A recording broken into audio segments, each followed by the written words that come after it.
Om pratibodha viditam matam amritatvam hivindate.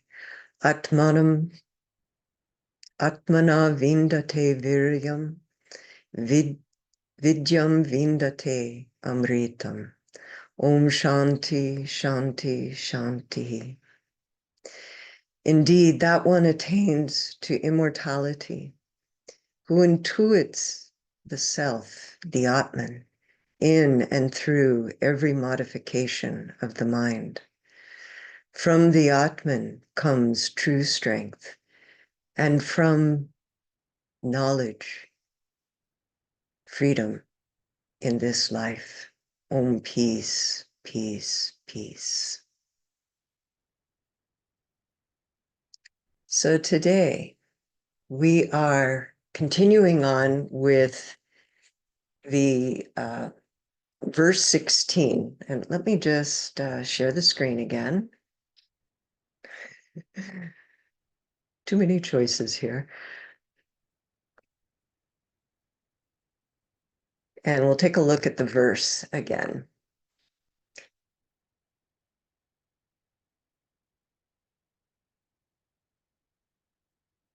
At the lowest of the three stages of mental evolution, my mind experienced doubt and foreboding. But the four kinds of worship and the four ways of perceiving God prevailed and transported me higher. Last time when we were together, we talked first about this lower stage of mental evolution, which when we look at the screen here and look at the chart, we see that, let me make it a little easier, that it consists of brooding mind, thinking mind, and illumined mind. These are the three stages of mental evolution. And brooding mind, we could say, sort of tongue-in-cheek here, that it is wrong concentration. And it's a kind of concentration that is full of negativity. So it really shouldn't even be classed as concentration. But we find that when people are in a brooding state, especially of the negative, low self-esteem, depression, etc., things of that nature, that the mind revolves around that over and over again. And naturally, how much better it would be to be concentrating on positive, and better than that, on spiritual teachings, and having the mind revolve around that. And that precisely is what gets us to thinking mind, and then eventually to illumined mind. And you'll see on the chart that I put a kind of a graph of tamas and rajas and sattva, to sattva, pure sattva, and we kind of, somewhere in there, we put the Om sign, and then trigunatita, beyond the three gunas, and where we have illumined mind. Now that can be, even illumined mind has its stages. We know in yoga that there are lower to higher samadhis, and trigunatita would actually be vaulting oneself into the asampragyata samadhi, or the nirvikalpa samadhi. You would be beyond the gunas, so you're beyond all form entirely, and established in existence, knowledge, and bliss absolute. So anyway, this gives us that peek at the nature of these. Brooding mind is associated with tamas and rajas, back and forth, just and when we just talk about the gunas, we'll say, well, yeah, we hit sattva, but it's not the kind of sattva that takes you deeper. It's the kind of sattva that leads to complacency. So we want a mind that is strong, resilient, that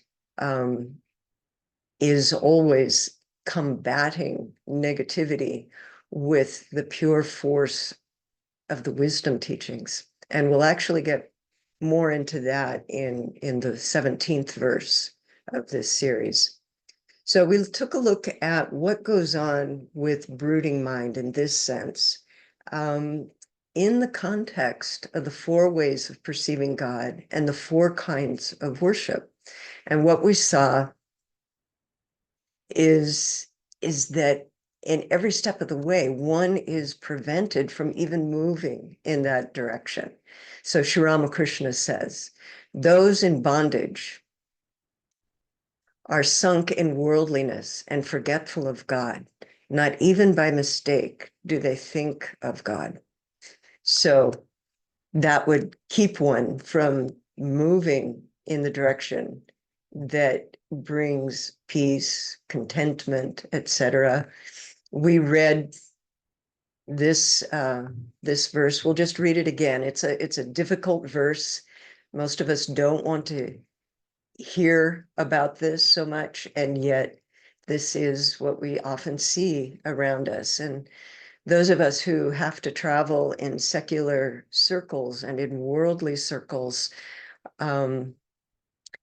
we come across this, and there's just really no denying it. Shri Krishna says, filled with insatiable desires, full of hypocrisy, pride, and arrogance, holding evil ideals through delusion, they work with impure resolve, beset with immense cares, ending only with death, regarding gratification of lust and desire as the highest, and feeling sure that that is all. Bound by 100 ties of hope, given over to lust and anger, they strive to secure by unjust means hoards of wealth for sensual enjoyment. So this really is the worst of the worst that Sri Krishna has enumerated here. And then, but then we'll wait till we get to the four kinds of, as we launch into these teachings, because they're more pertinent there. So let's now, I'm going to take a look at some little thoughts that I had that I wanted to share as an overview of this chart. So don't read the verses, just kind of look at the overall plan of this chart. We have the 3 stages of mental evolution, and notice that we have a dark color going towards yellow, orange, and then yellow. And these are the colors of knowledge and wisdom, and then white symbolizing beyond name and form. And then we have the 4 ways of perceiving God. And you'll see that, these curves in here and the 4 kinds of worship, these little curves here, they're basically designating that we're operating in the realm of name and form when we're engaged in perceiving God in these ways, as the symbol, as the inner self, as Ishvara. We're in relative reality, and engaging and wanting to cultivate our relationship with these different aspects of God. We engage in these different kinds of worship, the highest of which is actually meditation on non-dual reality, which kind of begs the question, by the time you can actually meditate on it, wouldn't you be that? As we saw with Sri Ramakrishna, as soon as he would go in for meditation of that nature, there he would go. So these are the ways that we cultivate it while we're still connected and, working our way through relative phenomena and thinking of ourselves as an individual.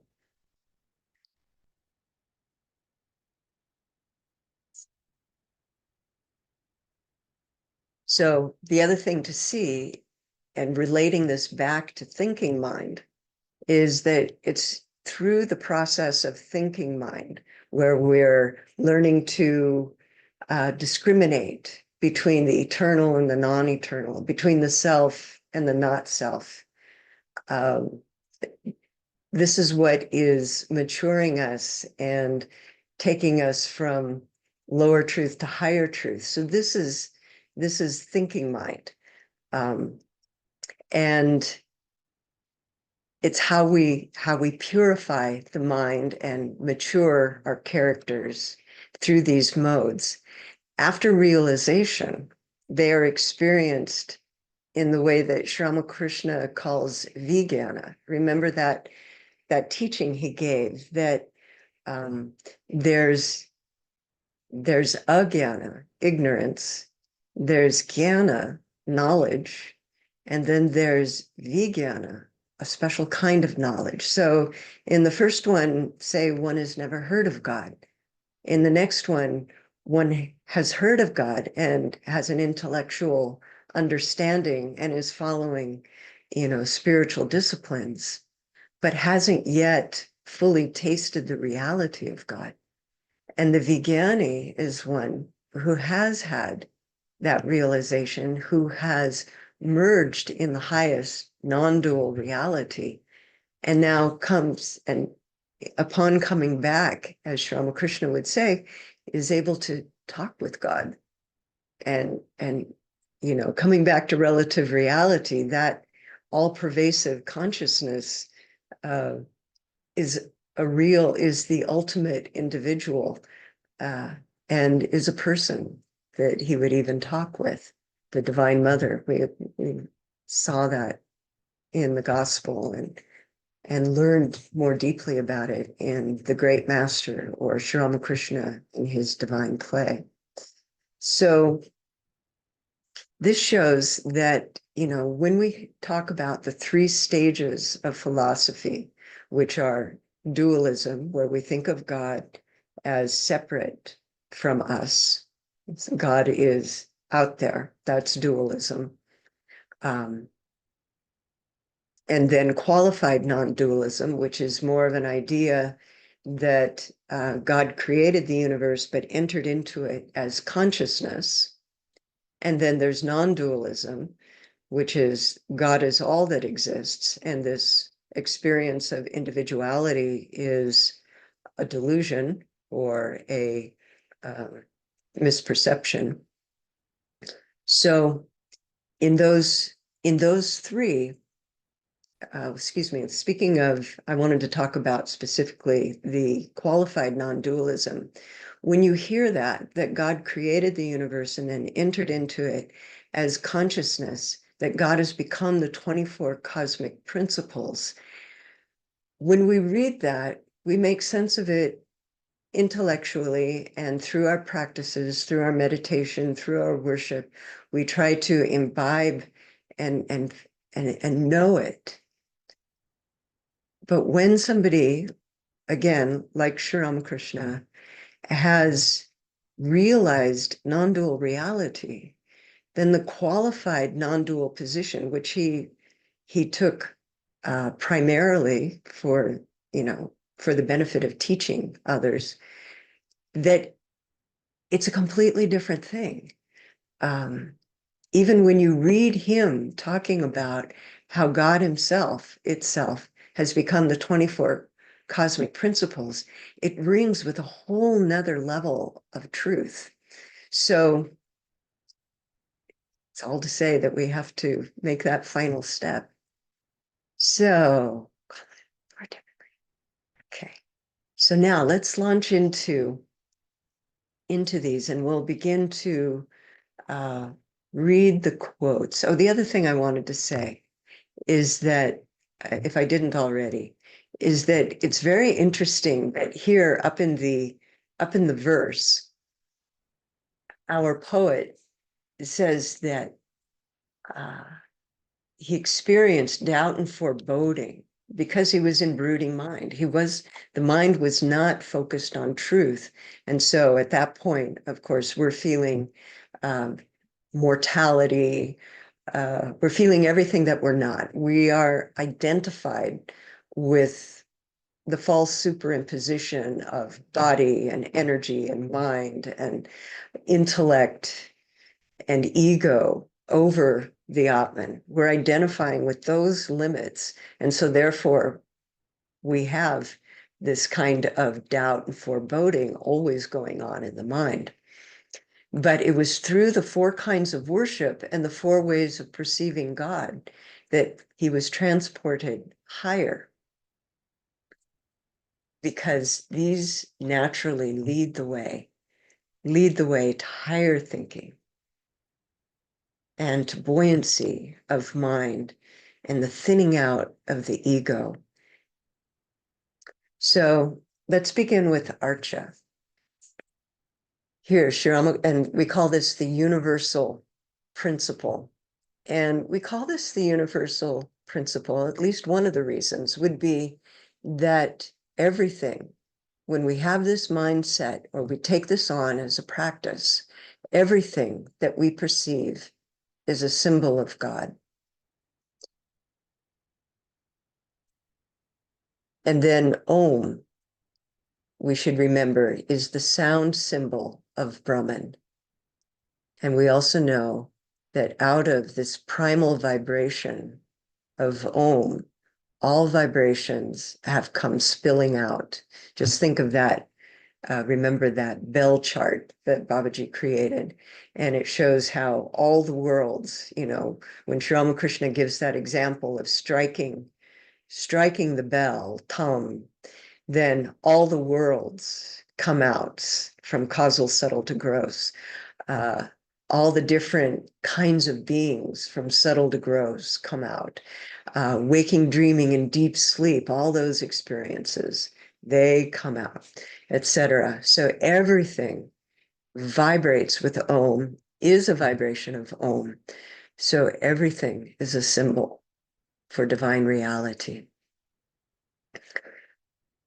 So here we have that quote from Sri Ramakrishna: "The one consciousness has become the universe and its living beings and the 24 cosmic principles." And from his standpoint as a Vijnani, then we also hear in it the Tibetan view from Mahamudra, which is all phenomena bear the great seal of combined emptiness and luminosity. All things are literally stamped with the pure luminosity of pure mind.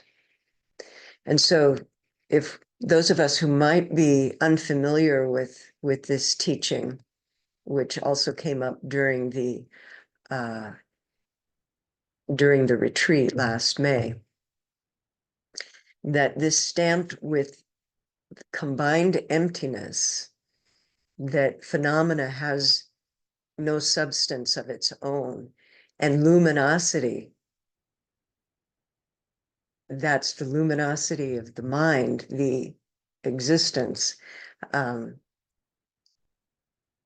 then we see that that's another way of tuning into this presence of reality in everything. And even though I had this quote down in the mantra section of the 4 kinds of worship, it really relates to this teaching here. And so for mantra, there is this quote, and this comes out of one of the tantras, and is one of the chants that Babaji has given us for memorization. It says, "She is the perfect I consciousness inherent in the multitude of words, and the secret of all the mantras, whose being is the essence of non-duality." So now also remember that you cannot separate the name from what it signifies. So we have an object, and we have a name for that object. The vibration of both harkens straight back to Om. And Divine Mother is the perfect I consciousness in all of it. And so that's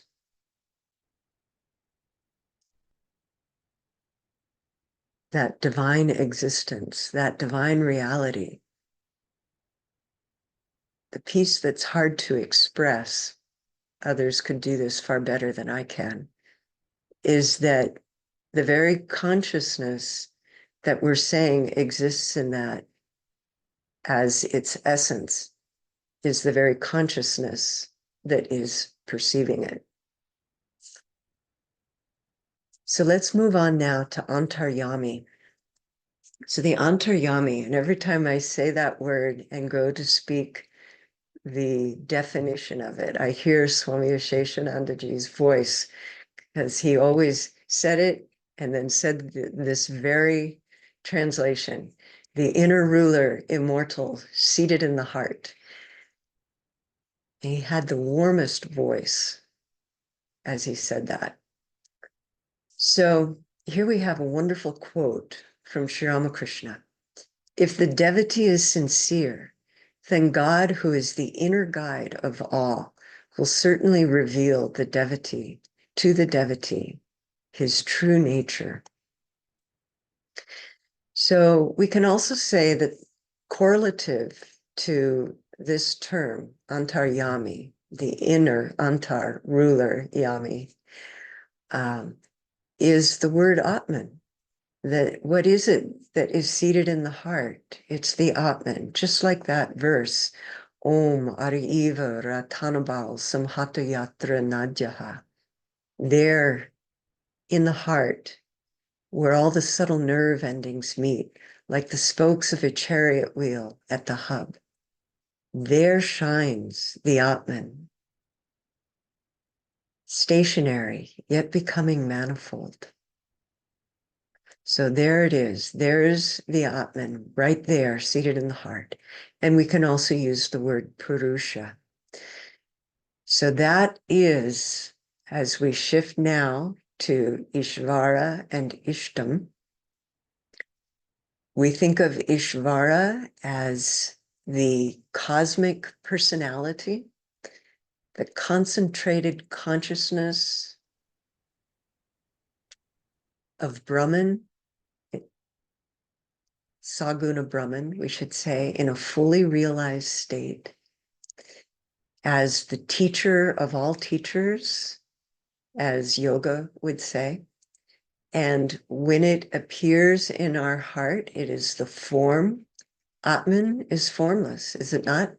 So then when Ishvara, as our Ishtam, appears in our heart, it is the antaryami, the Purusha, the Atman taking that form so that we develop even more this beautiful relationship. So now other things to know, speaking of Ishvara in the cosmic sense, and this harkens quite a bit to Anurag's class last week from chapter 11 of the Gita, the cosmic form, is that when we think of Ishvara in the cosmic sense, Ishvara has a physical form, a subtle form, and a causal form, just like we do as individuals. Only Ishvari, has it at the cosmic level. And so at the cosmic level, that physical form is all the solid realms and solid bodies existing there. So just thinking in terms of this, the universe that we're familiar with, it would be all the bodies inhabiting all the planets and all the earth, air, fire, water, and ether existing in the physical realms and all the different forms that they take. So that's the Virat.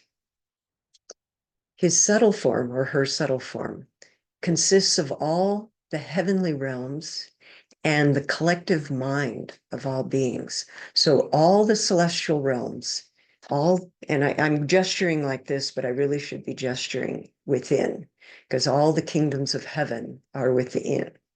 All the realms, all the 14 levels of existence are all within.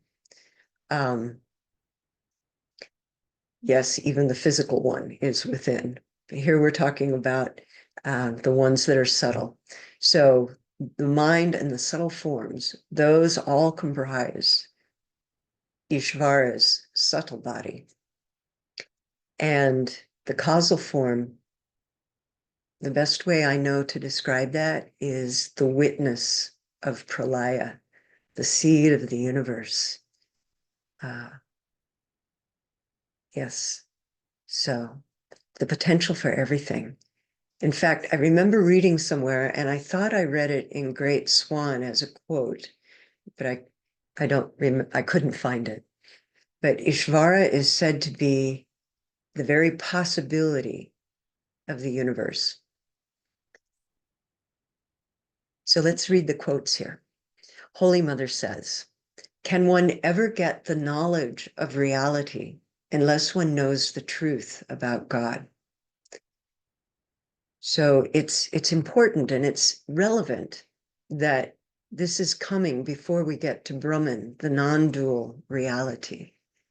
Because she's saying, can anyone ever get the knowledge of reality? And I interpret her as meaning the ultimate reality, unless one knows the truth about God. God here meaning the personal deity, as I understand her statement here. So we also have that statement that no one gets to the Father except through the Son.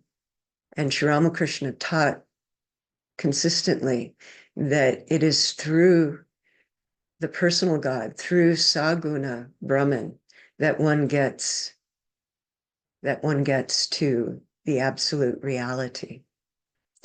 So the other thing to know that we should say here is that this personal God is both with form, or let's put it this way, with name and form, or with name only. So kind of a formless form, because it still inhabits the relative reality. So without knowing God, the truth about God, that it's the source of the universe, that this is what we come from and what we merge into, that it is eternal and all-pervading, all these different things, that it is our essence. Without knowing these things and trying to understand them and realize them, how can we ever get the knowledge of reality? And then Sri Ramakrishna says, the mind cannot be fixed all of a sudden on the formless aspect of God. It is wise to think of God with form during the primary stages. And there's a very nice analogy or metaphor, rather, for this, which is in the beginning of learning how to do archery, one shoots at the side of a building, say, and then maybe one shoots at a tree, and then maybe one shoots at a moving target. And then maybe one shoots at a very tiny, tiny point of that moving target. So in that way, we begin with what we can concentrate our mind on, and then expand. In the yoga system, for example, we begin with the 5 elements, don't we? As our alambanas. We focus on those because they're familiar, they're at hand, we're used to them, we can think about them. And when we have mastered that, then we begin to think about the tanmatras and the subtle senses. And when we have mastered those, then we become ready to meditate on mind itself and so forth. So now, shifting over to Brahman, the ultimate way of perceiving divine reality. This is the non-dual reality. It is nirguna, without any attributes or qualities. It is pure, absolute consciousness or awareness, we might say. And in the the Mandukya Upanishad, the Rishi says, it is unseen, unrelated, inconceivable, uninferable, unimaginable, indescribable. It is the essence of the one self-cognition common to all states of consciousness. All phenomena cease in it. It is peace, it is bliss, it is non-duality. This is the self, and it is to be realized. So again, this is why coming to know the truth about God is a necessary perch on the high dive of relative reality, because jumping off of that high dive, there's no pool underneath. There's nothing underneath. As it is said, it is unseen. Why? Because something that to even say unseen perceives, I mean, it's beyond the idea of seer and seen. It's unrelated, because if something is related, it's related to an object or it's related to an individual self. And there's none of that there. It's total indivisibility. It's inconceivable. Why? Because the mind is gone. It's uninferable. Why? Because the mind is gone. It's unimaginable because the mind is gone. I'm sorry, I don't mean to repeat myself. Therefore, it's indescribable. So, I mean, it's in the right state of mind, in a sattvic, very pure sattvic state of mind, this is bliss itself. It's not like, ooh, that doesn't sound like anything. You know, you might still think that from the high dive, you're going to go splat. There's nothing there to splat. So anyway, this is a beautiful, beautiful verse. And you can go to the Mandukya Upanishad and read it. It's after the Rishi has described the waking state, the dreaming state, and the deep sleep state. And then he states this. And it refers to Turiya. So now let's take a look at the 4 kinds of worship. And you know, they're not exactly correlative, and yet it really sort of makes sense the way they're lined up here. But don't take it rigidly that way. Be flexible. You can use the mantra. Remember when we were studying mantra yoga? You can supply the mantra to the objects in front of you, and then in that way perceive that object as a representation of God. You can use the mantra and supply it to the thoughts of the mind, to pratibodha viditam, to perceive, to intuit the self in and through every modification of the mind, the antaryami, right? You can use the mantra to praise and connect with Ishvara, with your Ishtam. And then we can use external worship. As we're performing external worship, and, you know, I want to say, I should have said this earlier, that, where is it? I want to give you the page. Oh, there it is. So Babaji in Footfalls has a chart called The 4 Ways of Perceiving God. And it brings together different systems from India and correlates the 4 ways of perceiving God to them. And part of the 4 ways of perceiving God in that rendering, when he talks about Tantra, has a lot of worship in it. And so it would be very good for everyone to go ahead and to go and study that too.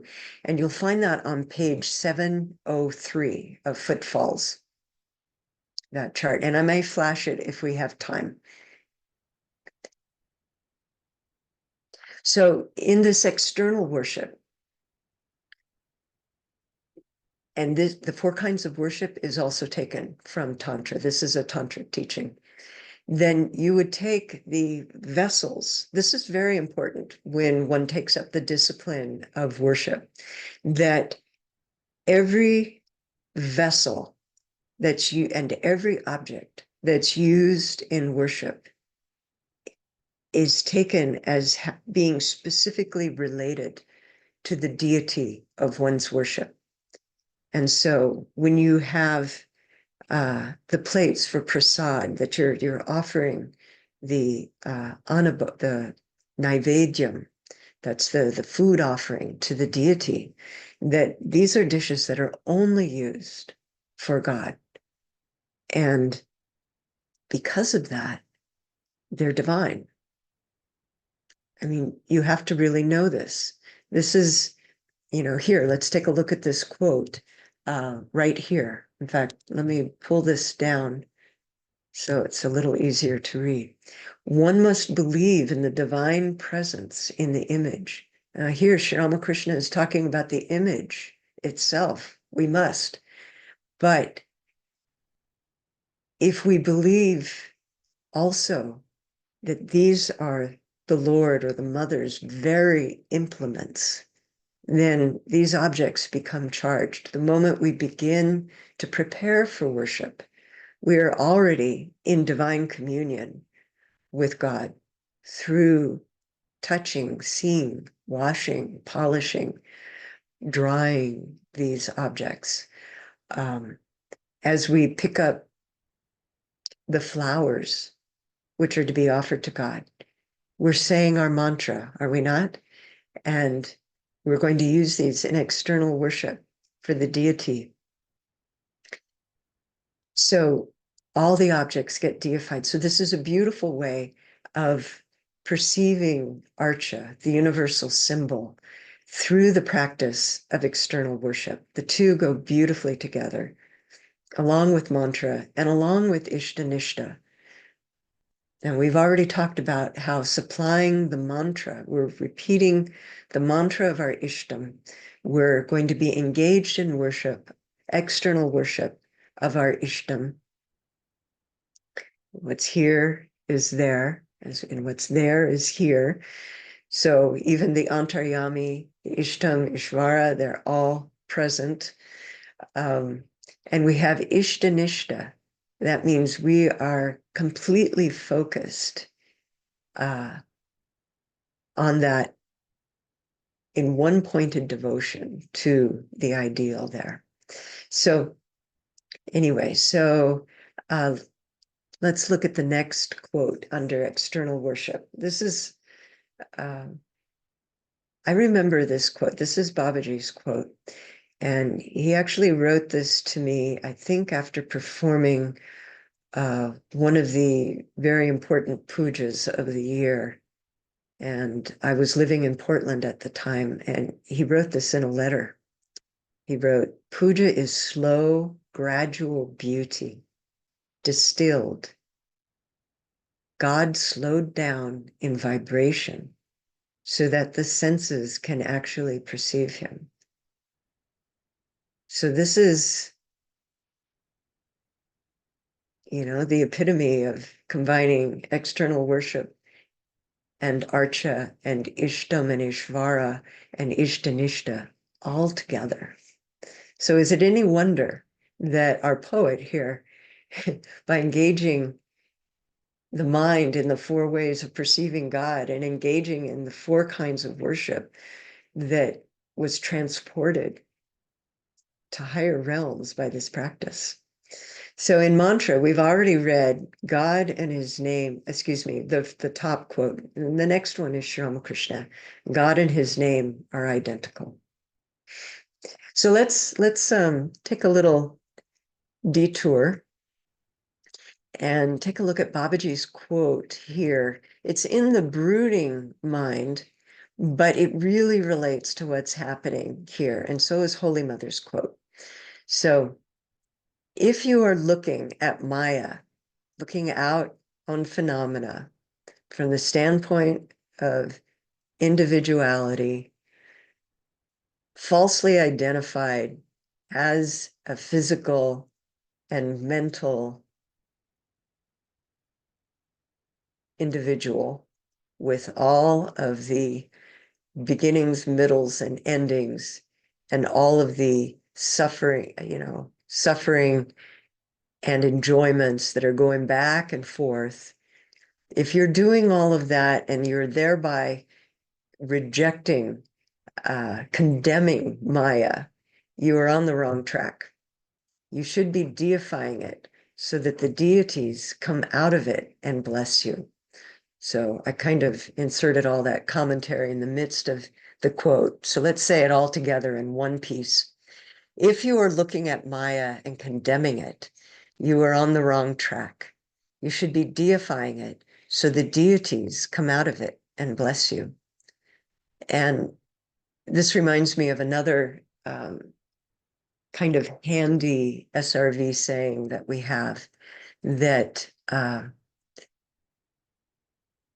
well, actually, let's use Sri Ramakrishna's statement that we, how did he put this? We come from the Nitya. We are to come from the Nitya and enter the Leela. And then from the Leela, the divine sport, we're to go back to the Nitya, the eternal. So beings come from the eternal, they sport in the Leela, and they go back to the eternal. That's what we're supposed to do.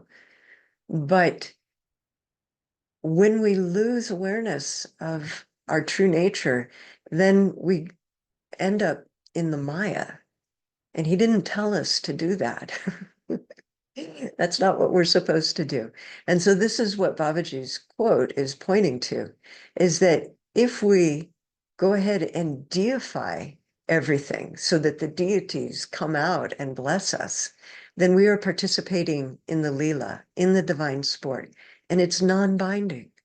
We're not creating karma and so forth. And then here's Holy Mother's quote, partakes a little bit more of the brooding mind. The wicked do not feel the divine presence in the image. The deity disappears, as it were, before them. So there, we have the example of two people.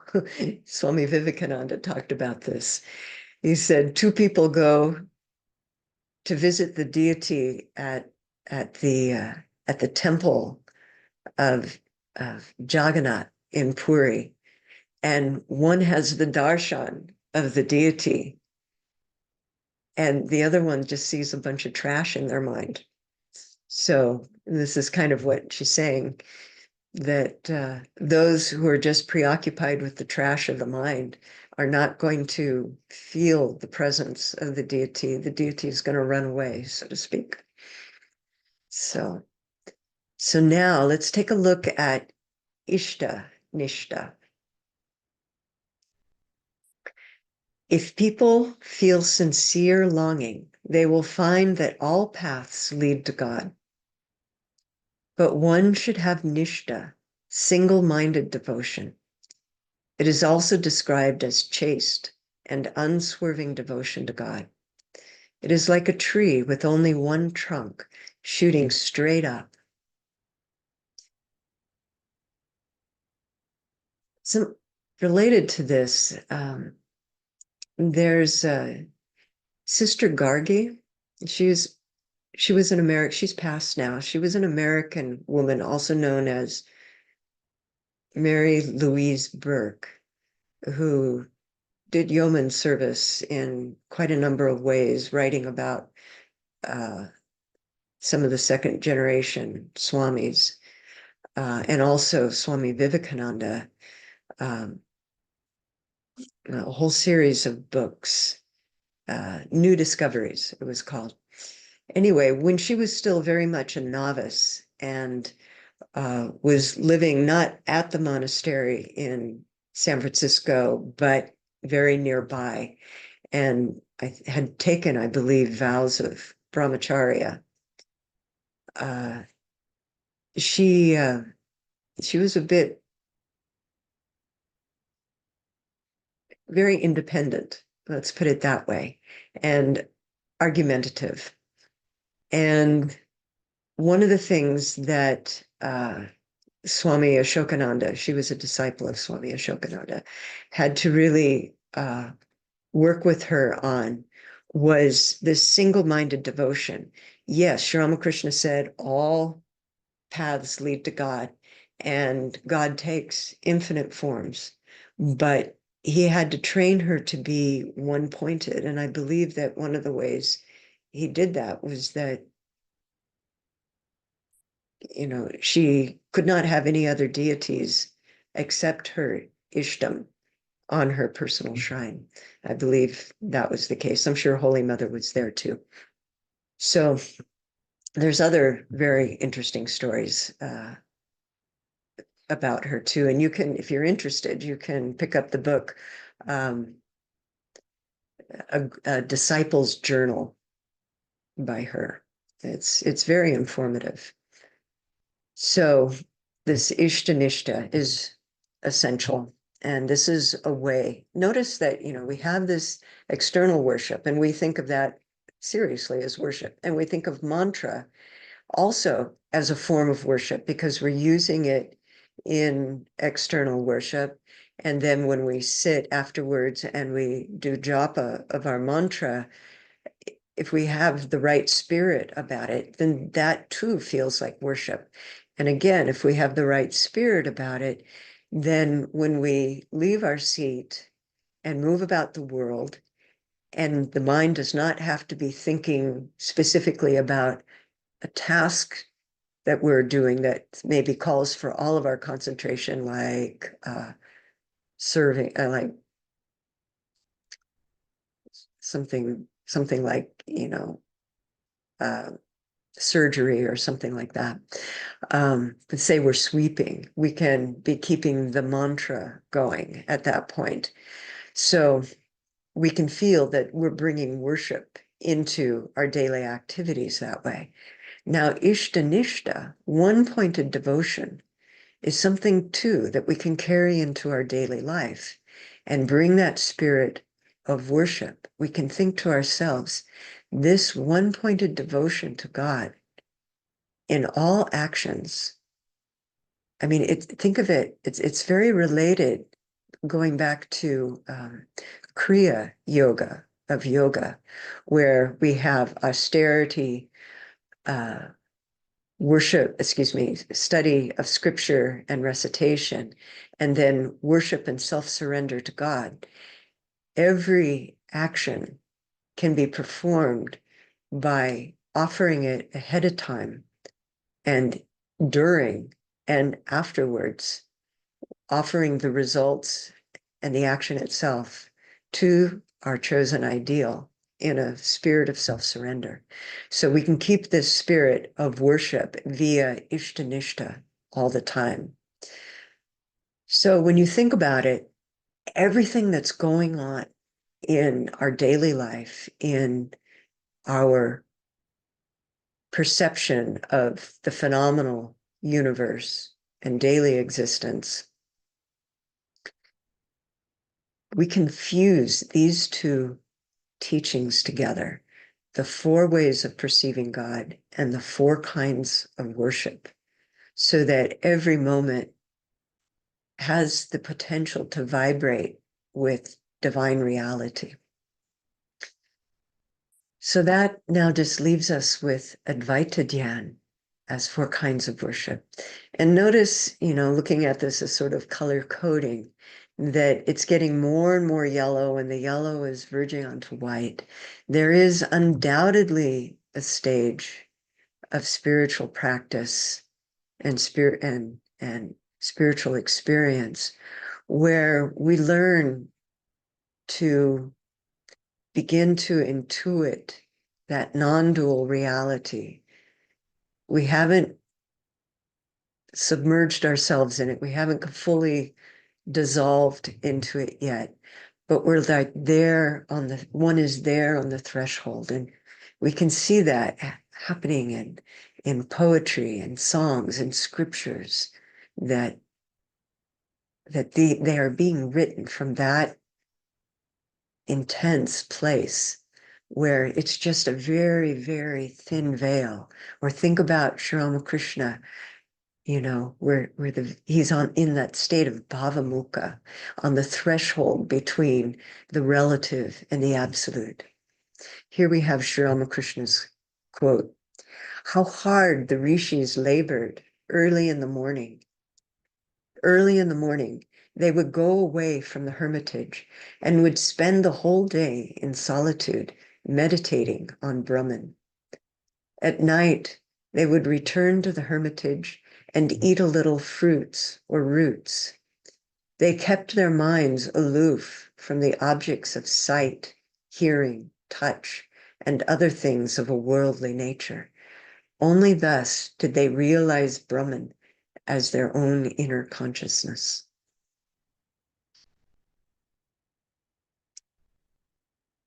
So that has taken us through this particular verse. Well, then, with 8 minutes to go, I think I'm just going to let you all out, so to speak, because otherwise we launch into the next verse. But you know what? Let me show you the next verse, and so that you can be thinking about it and looking up teachings in footfalls about it. In fact, maybe I can give you some pages. Yes. Okay. Let me share my screen.